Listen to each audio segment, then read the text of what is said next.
Simpatisan Gubernur Papua Lukas NMB mengepung markas Brimob Polda Papua. Mereka memprotes penangkapan Gubernur Lukas.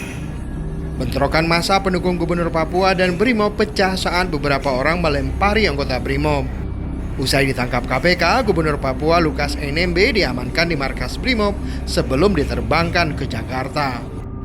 Kericuhan juga terjadi di Bandara Sentani. Simpatisan Gubernur Papua menyerang petugas bandara. Anggota kepolisian yang berada di lokasi melepaskan tembakan peringatan untuk membubarkan massa. Sebelumnya, Komisi Pemberantasan Korupsi menahan Gubernur Papua Lukas NMB terkait kasus dugaan suap dan gratifikasi proyek infrastruktur yang bersumber dari APBD.